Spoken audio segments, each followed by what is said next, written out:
Bonjour, mon frères. Lazy Sunday today. I am back in the mode of being face to face with you guys and doing some talking. I don't know if you guys missed my voice at all, or if you just wanted a whole lot of videos that I've been doing, like the last few of them, kind of set to music and all that, soundtracked out, or whatever. But I miss talking to you guys and being kind of face to face and talking more and doing some things that are more interactive with you guys. And but however, comma, it has been freaking hot in South Louisiana and across like the whole South. So it's been ridiculously hot. I even got my AC kind of turned down here in my truck for the moment, but it's like 93 degrees in my truck. Well, not in my truck, but where the sensor is by the window. But you know what I mean. It's freaking hot. And lately, I haven't been wanting to do much of any outside things or outdoor things. I think the last outdoor thing I did was in New Orleans, and that was at like 7, 8 o'clock at night. Still hot. I was still sweating my butt off. And so today, I want to get out the house, but I didn't want to do anything outside because it's been too hot. I even feel terrible because like yesterday I had my kids and poor things, they want to go ride their bikes and stuff, but I'm like, babies, it's freaking hot out. It's too hot outside. Like it's hot. It's too hot to do anything. It's dangerous. So I figured I'd kind of ride around in my truck, answer some questions that some of you guys have been asking me, like private message and stuff like that.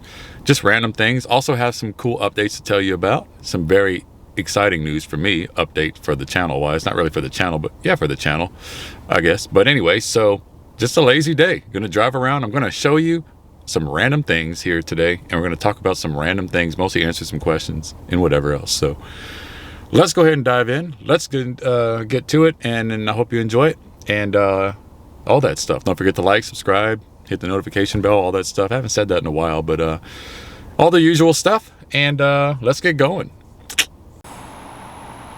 All right, guys. Well, just because I happen to be in the area and I wanted to kind of stop by and say hi anyway, and actually we're in the shade here, so I wanted to thank my great uncle here for getting a good spot in the shade here because it's hot out here. So anyway, so this is my uncle Raul, my great uncle, my dad's brother, and he is buried here. He passed in 1976, so he passed 4 years before I was even born, and his wife Angel is here right next to him. She passed a couple of years later. But anyway, the cool part about my uncle Raul here is that he served in Patton's army in World War II. And he was quite the war hero, I guess you could say, or quite a I don't want to say the BADA asterisk word, but he was pretty awesome, and his nickname was Cowboy in the army in his unit, and it's a funny little story with that. But anyway, he fought in Patton's army and did quite well, and did a soldier's job quite well, I guess you could say, when it came to getting the job done out there. And my dad asked him one time, years late in life probably, what he thought of Patton, because the movie came out and all that stuff. And he asked my uncle Raul, he said, was he a hero? What'd you think about him? Because he worked right next to him all the time. He was in his unit, he worked underneath him and took orders from him, not directly, of course, one-on-one, but the units, one of many units that worked in Patton's army and underneath him and under his instruction and all. And I think that my dad says there was like a moment of silence, or a few moments of silence, and he goes, I would have liked to shoot the son of a gun, but not. He didn't use the word gun, I think, and and so he just talks about a time where I think it was like Battle of the Bulge or something like that. They're in the freezing cold and the rain. They've been out there for days fighting, and no sleep and all that stuff, and they're just exhausted. They succeeded. They did the job and all that, and then they were at a campsite or whatever it was, where they were kind of all congregated afterwards, and Patton was coming to the area, or arriving there, and they made all the soldiers, including my uncle, kind of stand at attention and form a parade route for Patton to kind of pass through. And so he always had a bad taste in his mouth after that about it all, kind of thinking to himself, and I'm sure others would agree, that he should have been saluting them instead of them saluting him. But that's just kind of how it was, how he was as a leader and all that. But he got the job done, and that's what he was hired to do. And he was a very effective general to have guiding forces and all that in the army back then. But anyway, his nickname, my Uncle Raul's nickname in his unit was Cowboy. And the funny story behind that is, they're set out on patrol or mission or whatever it was, and my uncle, in battle or whatever, combat, he took out quite a few German enemy soldiers, and also took out a couple of cows. It was like four or five Germans and maybe one or two cows or something. So they jokingly started calling him Cowboy, and they said, and the ongoing joke was like, hey, if any of you guys ever get hungry, just let Cowboy know, and he'll get you a couple of cows. But my Uncle Raul here, rest in peace. He was a very successful soldier, was very good with a weapon, naturally gifted with a gun and a rifle, and did a lot of damage or a lot of good, depending on which side you're on.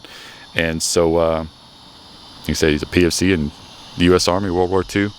Born March 1st, 1920, the same year as my grandfather, and he died in 1976, and my grandfather died in 1980. A lot of those guys, that was the thing about World War II, is they all kind of joined around that time. 19, 20-year-olds, they all joined around that age and that time, and they ended up, a lot of them, I'd say the majority of them, died around the same time, around the late 70s, early 80s, mid 80s. And so, just thought I'd stop by and say hi to my uncle here, and tell you guys a little story. It's a pretty day out here, although it's just stupid hot. But my uncle here has got a beautiful, it's like a pecan tree maybe. May not be a pecan tree. No, it's not a pecan tree. But it's nice shade though. You got a good spot here. Told you that'd be random. But I thought it'd be a cool story to stop by since I was in the area. Honestly, didn't plan that. But anyway, all that's a true story, and that is my uncle. That's my part of my family that I try to, like I said, this channel's kind of you guys getting to know me through different avenues and different stories and all that, and that's part of it. So it is freaking hot outside. It wasn't too bad in the shade just now. Luckily, my uncle's in a shaded spot, so not too bad. Still hot though. Still in the upper 90s, no doubt, with the heat index. But first of all, my first big announcement, and it's not a question anybody's asked me, but I've talked about over the last many months that I'm working on towards getting a camera, an actual camera, so I don't have to use my phone for everything. And there's more cons to using my phone than there are pros, because a lot of it's just, having to put my phone on airplane mode and silent and all that, and while I'm filming, and just the disadvantages to that, especially with me having a side business and people needing to call me, and being on call for my full-time job and people needing to call me and all that. It's just not conducive to having a phone to vlog with, albeit the Samsung Galaxy, which is what I have and what I've always used and had as a smartphone. They have the best cameras on their phones of any brand. Everybody knows that. It's just excellent quality. But I want to announce that I finally bit the bullet and got a camera. I got the one exactly. I had my mind on two different ones.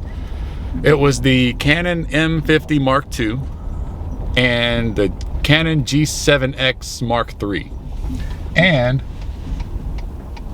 I found myself gravitating towards, sorry, it's kind of shaky here, the gravel parking lot, gravitating towards the M50.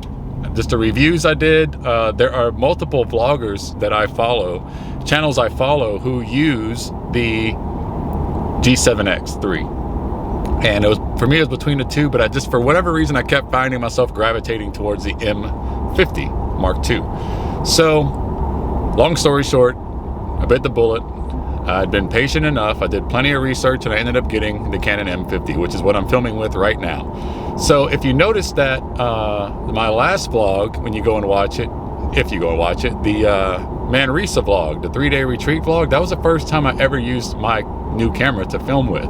And it's kind of shaky, but you got to realize I've been using a gimbal, a stabilizing gimbal with my phone when I do all of my vlogs. So that's why most of my vlogs don't look shaky because I've been using that. So now that I'm using a camera with my, it's basically, I have like a GorillaPod, which is like a handle that attaches to the camera that you can use to film with, to hold the camera with. It doesn't have a stabilizing aspect to it. So one of these days soon, I'm going to get a gimbal that's actually for a full out big camera. Now this isn't a big camera that I have, but it's still way bigger than a phone.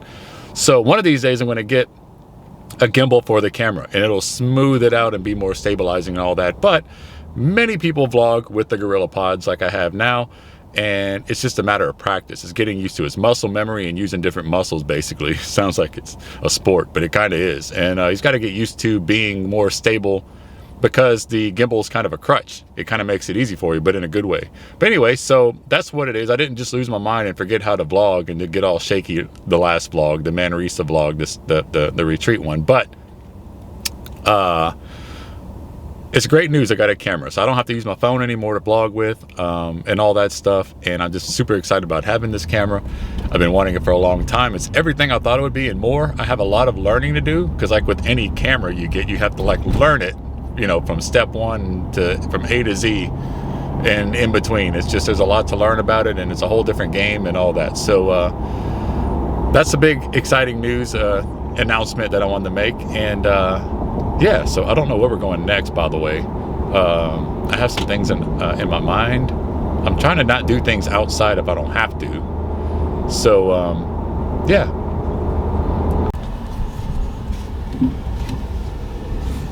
Here's some old Americana for you guys. Just a random old school downtown, sorry, bumping the camera here.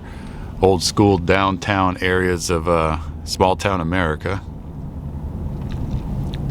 I love these old buildings that are renovated out to be new things. Obviously that used to be something way back in the day because it's super old looking, and now it's a salon. Look at this mural here. Dang. Isn't that nice?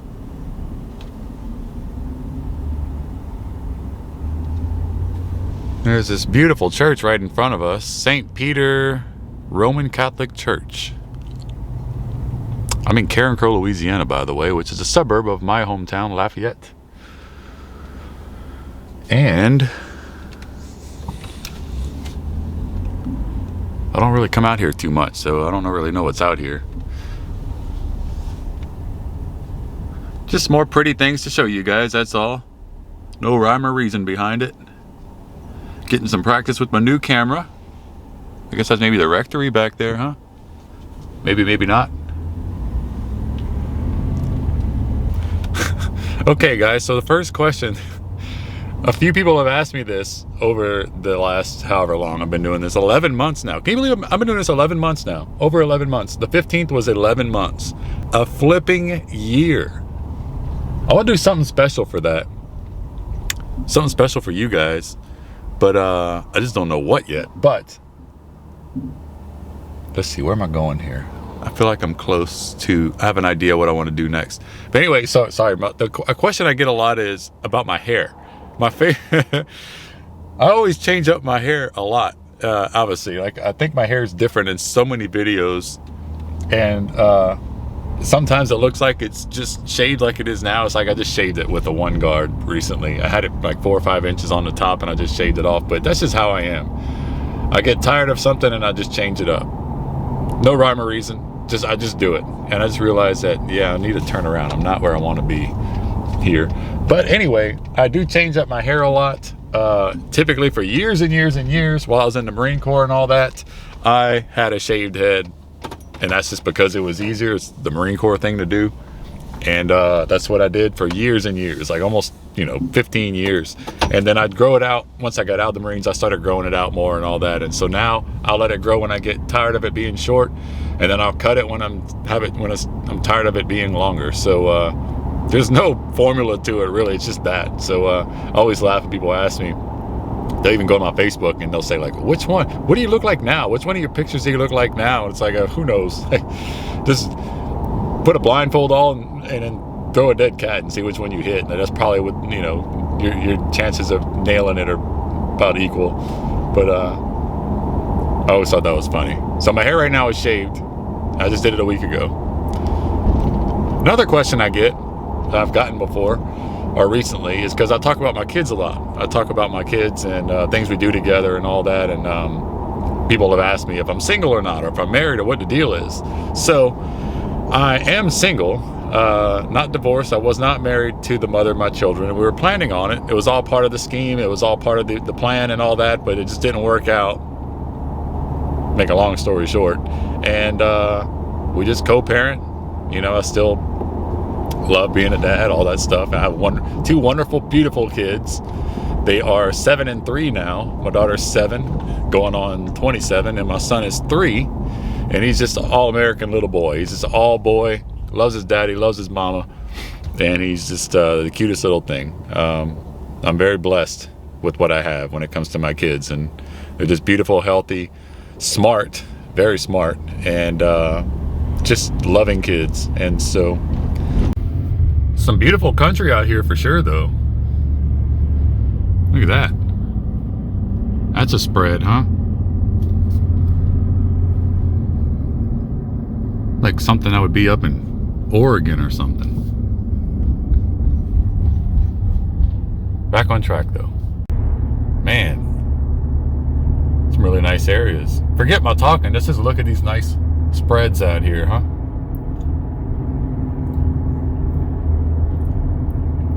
But anyway, I am excited about my new camera.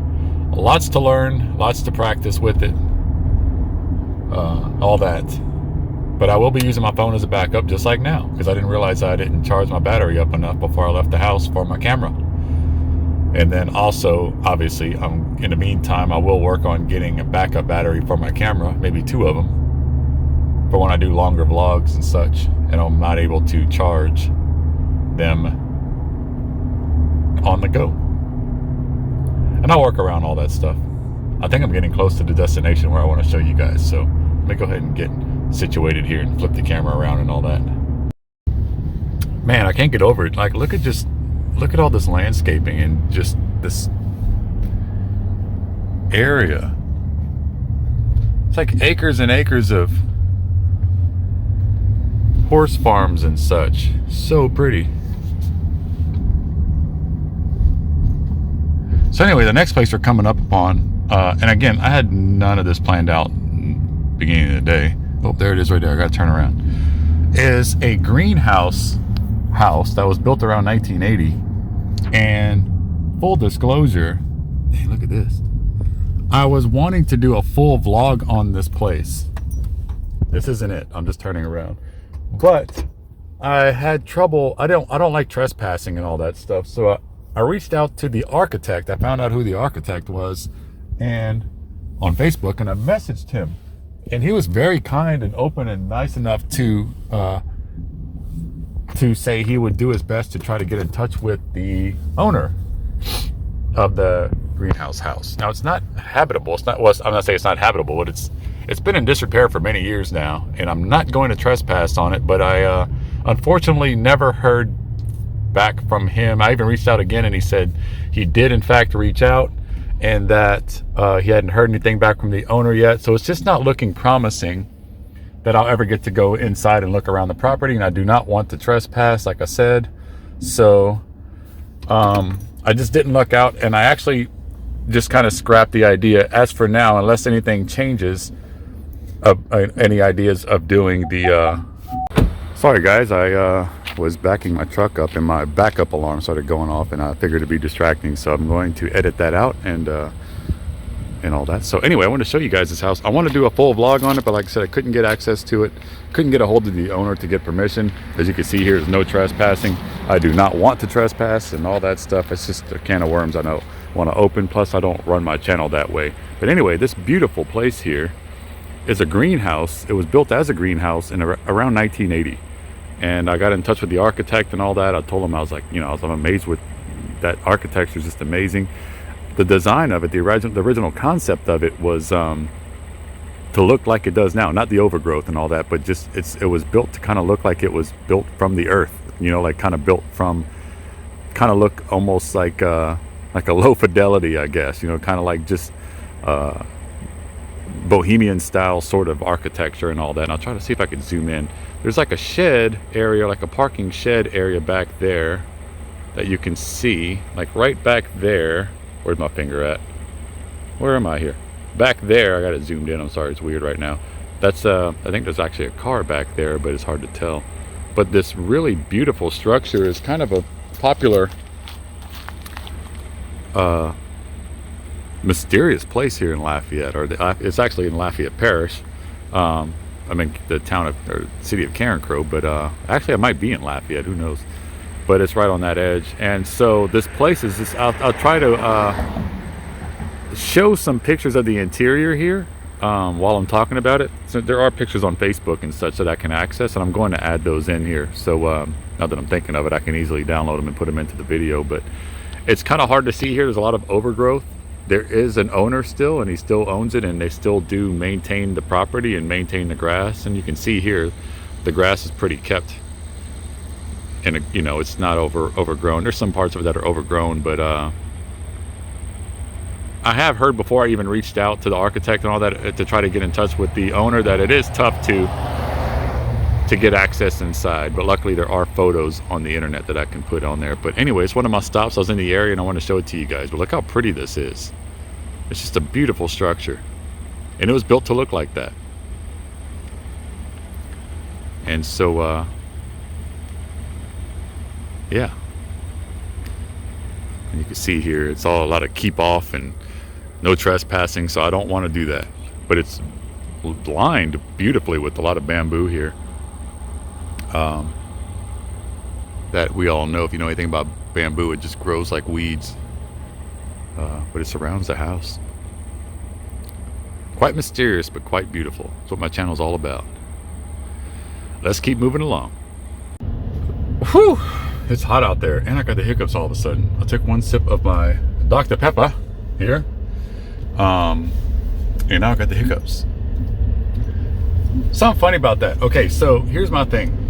Here's something I've debated over many years now to myself and with others, I guess. But a few years ago, Coca-Cola came out with a statement, and you can look this up. I'm not making this up. But Coca-Cola made a statement. I guess people were curious, or they suspected it and all that. But Coca-Cola came out and said that they do in fact give McDonald's the good Coke syrup, like better Coke syrup than they give other restaurants or whatever. And I just heard that about 2-3 years ago, and I've always believed it, because let me tell you this. I've always said that Taco Bell always has the best Dr. Pepper. And of course, that's me being a diva about it, and I'm just like, oh my god, like Taco Bell makes such good Dr. Pepper. But as soon as I heard that statement from Coca-Cola, or read that, I totally understood it. And I was like, yes, I know that's got to be a thing, because for years I've been saying that about Coca-Cola and or Taco Bell and Taco Bell and Dr. Pepper. And Dr. Pepper is its own entity. It's its own thing, but it's basically always been coincided with, or being sold with Pepsi products. Like Dr. Pepper is more of a Pepsi product, or alongside Pepsi, than it is Coke. I'm all over the place today. Usually Mr. Pibb is with Coke products a lot of the time. So Dr. Pepper's its own thing. It's been around since like the 1920s, but it's always coincided with Pepsi products. And I still believe that to this day. And I went to Taco Bell today because I was thinking about going to McDonald's to get a Coke, because I do it all the time. I'm sure the people at McDonald's near my apartment know my face, and they know that I'm usually going to order either Happy Meals if I'm with my kids, or just a Coke by itself, which is probably weird, but I'm sure they get weird stuff all the time. But anyway, so I go to McDonald's all the time to get just a Coke, because I just like to drink Coke. And this is a segue, by the way, on what I'm talking about now. But anyway, so I went to Taco Bell today because I was just like, I want a Dr. Pepper. I don't really want a Coke today. I've been drinking a lot of Coke. A lot. And I don't really drink a lot of it, quantity-wise. I just, if I go get a Coke, or I get it from McDonald's. But anyway, so the segue to that is another question that I get, that I've gotten a couple times from people, is that, and I'm flattered that you guys say that, but you always say, you guys, a couple of people have said how I look like I'm fairly in shape and then I take care of myself and stuff, and I'm flattered to hear that. So thanks for saying that, by the way, for those of you who asked. But yes, I am a runner. I like to run. I've always been into fitness my whole life. I've been an athlete in school. Played baseball as a kid. I was pretty decent. Played basketball a lot. I played high school basketball. Also played high school football. And also ran track in high school. And pretty decent at all those sports. I've always been they always say an athlete's an athlete. Now, by no means am I saying I could have played pro sports and multiple sports and all that. I'm not saying that. But I'm just saying I've always been athletic. So I've always been pretty good. I was really good at basketball. Like I said, I played high school basketball. I was good at that. I could dunk a basketball any way you wanted it by like my sophomore year. And I was always a natural jumper. I was a successful high jumper in high school. Went to nationals, placed 6th. Went to the Junior Olympics for AAU, placed 6th, and also went to state and all that. I had a bad day when I jumped that state, but still got 3rd. Made it to nationals because of what I jumped in the regular season, which was like 6 feet 8 inches. So anyway, I was a successful high jumper, really good at it. I high jumped in the Marine Corps also in college meets, kind of unattached.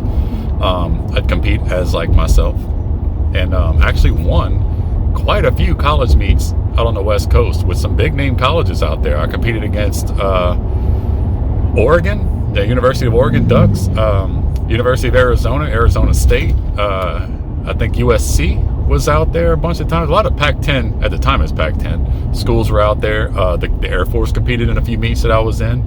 So some big name colleges, and I would win a lot. Talking about these Division I college high jumpers I was competing against. I didn't win every time, but I won a bunch of times. And I just enjoy that. I've always been athletic. Of course, being in the Marine Corps, you have to be a runner basically to succeed in the Marine Corps. You got to, as part of your physical fitness testing and all that stuff. But yeah, I've always been athletic, always took care of myself.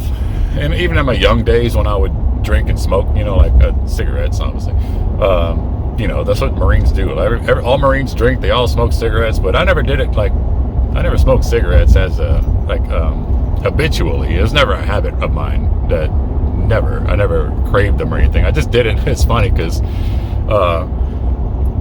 I started smoking cigarettes in the Marine Corps after about 2 or 3 years of being in, because I realized that I could get more breaks. I worked in a warehouse at the time. I was in aviation logistics. Well, I started doing air traffic control in the Marines, and then I re-enlisted. I did aviation logistics for aircraft and all that. And so I worked in a warehouse for a few years, and it was brutal. It was either super hot. I worked in the desert. It was either super hot or super cold, which super cold in the desert is like 40 degrees. So it's not that cold, but still, when you're working in a warehouse, that's pretty cold. So I realized that if I took smoke breaks, I could take more breaks. And so in the beginning, my Marine buddies would be like, hey, we're going to burn one, we're going to smoke. I'd be like, all right. And I'll just, I'll do all the work by myself for 5-10 minutes. Then I started realizing, I was like, if I went with them, if I picked up smoking, if I picked it up, I'm not even talking about like inhaling or anything. If I just appeared to be smoking, I could take a break, 10-minute break sometimes. And I started being like, yeah, you know what? I'll go with you. And at first they're looking at me like, well, you picked up smoking, huh? And I'll be like, just don't ask questions. And so even throughout all that, in those days, of course, Marines drink a lot. We party hard and work hard, but that's just a lifestyle. But even through all that, I've always liked to eat pretty healthy and all that stuff. I was never really been an overweight person. All that has to do with genetics, though. But I've always genuinely taken care of myself. And still to this day, I still try to take as much care of myself as I can. Okay. Man, I missed it. You guys, I just saw this guy on the side of the road. Speaking of training in the heat, this guy with nothing but like boxing shorts on, not boxer shorts like underwear, but sport boxing shorts on, with a boxing padded helmet on his head, has a like a speed bag, like a punching bag, like not a whole big punching bag, but like a speed bag, a little small one that's like 8 to 10 inches, a little speed bag.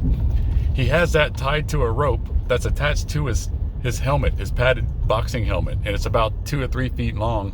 And he's walking down the street and he's sweating bullets. Like I was just talking about running in the heat, and he's like punching at he's just walking real slow down the sidewalk, and he's punching this bag that's attached to the rope that's attached to his helmet. And so when he hits it, like it flies out and around, and then when it comes back, he hits it again. And I'm thinking, I've never seen that in my entire life, but I just saw it, and it's the craziest thing ever. I wish I could turn around just to go film it for you guys, but I hope I did a good enough description of that. But that's what he was doing, and it's like 100-something degrees outside. Now, a boxer would be the type of sport that would train in this heat, so that's not very surprising. But they also get hit in the head a lot, so I've never seen somebody swinging out a speed bag that's attached to a rope that's attached to his helmet, or whatever you call that thing, the padded headgear. That was the first.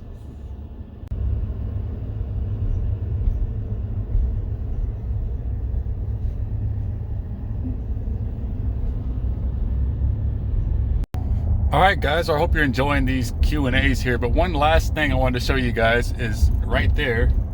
I'm driving and trying to do this at the same time, but this is my high school, where I went to high school, Lafayette High School. And the sad, depressing thing about it is that they are going to demolish it and build a new one. This one was built around 55, 56, and I think the first class was in, 1958 or 59, I believe, was the first class. In fact, my best friend Chris, his grandmother, see, they're already kind of clearing land and doing all this stuff, and it's just sad, man. This was actually where all this we're looking at right here in the foreground is where the practice field was for football. And back there is the gym. We're going to drive around. I'm going to show you everything, but that is the gym where basketball, lift weights, and all that stuff.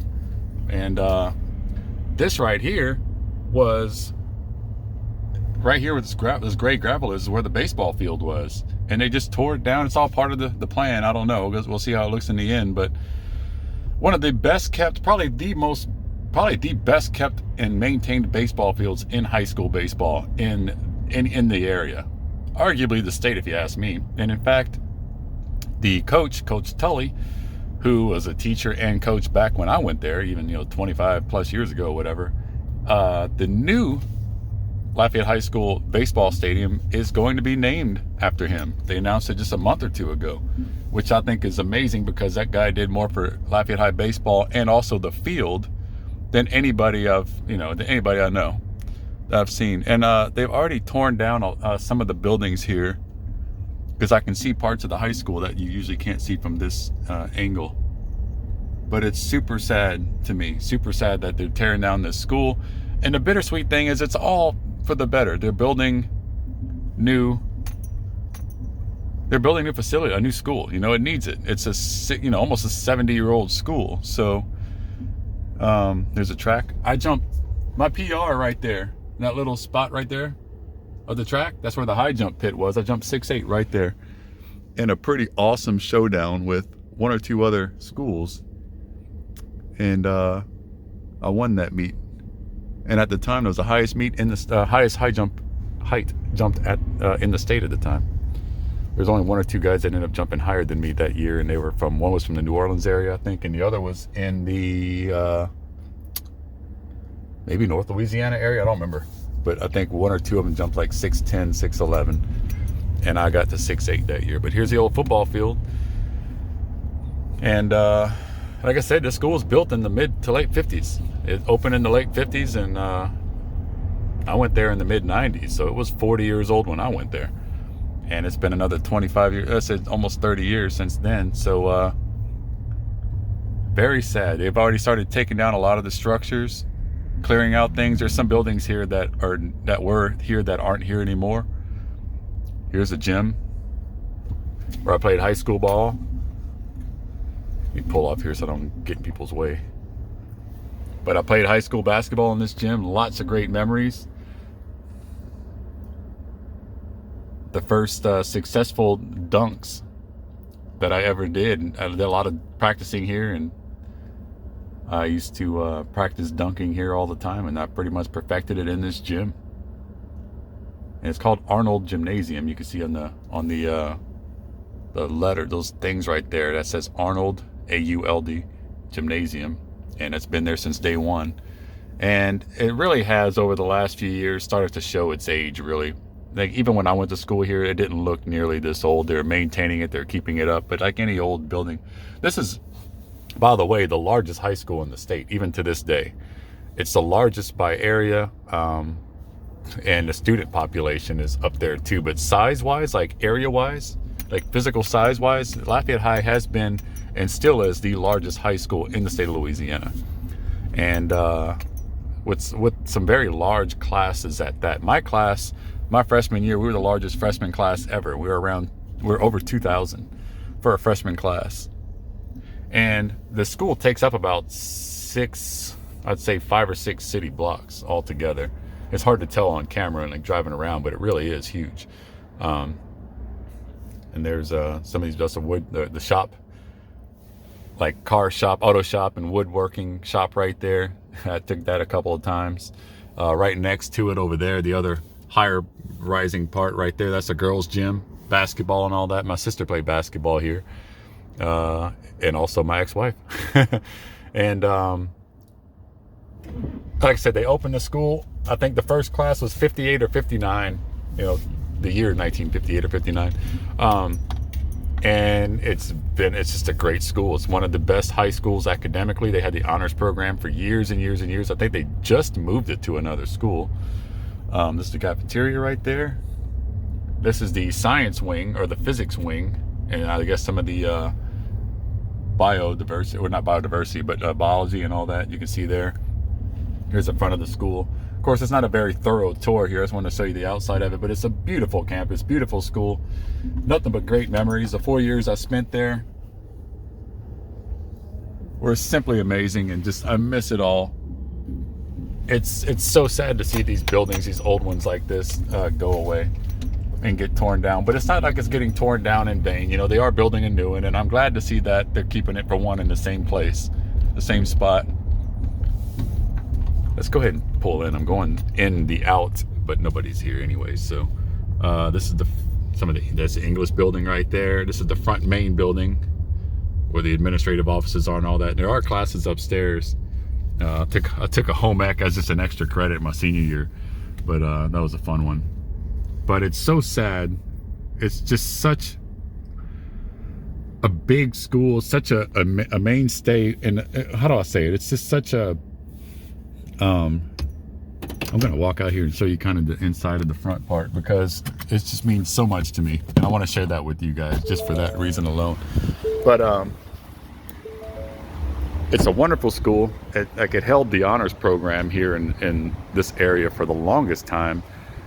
This school is well renowned in South Louisiana, and the whole state of Louisiana, as being a great school, and it's public school, and being such a great public school, high school to attend and be a part of.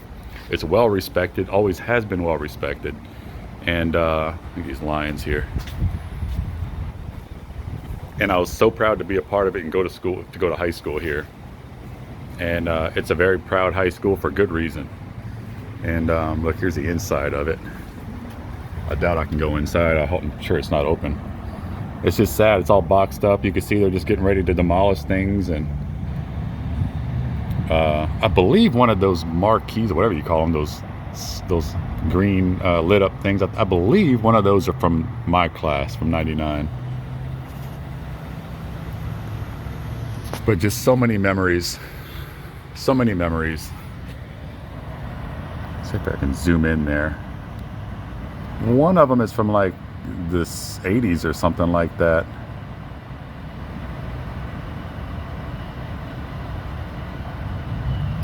But I believe one of them, like I said, is from my class. If I remember correctly, I don't remember which one. But it's a beautiful school. I'm gonna miss it. I will always be sad that these buildings will be going away. The memories will always be here, but what can you do? It's just sad for me, but not like in a pathetic way, just sad sentimentally, But I'm just talking about random stuff, but today's a random day, so none of this was planned or researched or anything. I just decided on a whim to show you guys. And so with that, with that, switch my camera around. I'll go ahead and close this vlog out. Lazy Sunday, random Sunday. Wanted to answer some Q&A stuff that people have been asking for a while. Show some random stops along my way just to get out of the house in my truck. I didn't want to do much outside, but anyhow, on a lighter note, I love you guys. Stay tuned for more. As always, don't forget to like, subscribe, hit the notification bell. And also, if you want to subscribe or if you want to support the channel, feel free to go to my Patreon page, which is patreon.com/travelwithoutacause. And you can leave any kind of monetary donation or subscription to it that helps out the channel. And trust me, it helps out the channel, because if I didn't have that, I would not have gotten my camera as soon as I did. And it's things that help the channel piece by piece. I promise you it all goes to that, and it's very much appreciated. I could never thank you guys enough for it. But I'm all sad now because I'm at my high school. Stay tuned for more, guys. You have a great week, and God bless. See you on the next one. Bye-bye.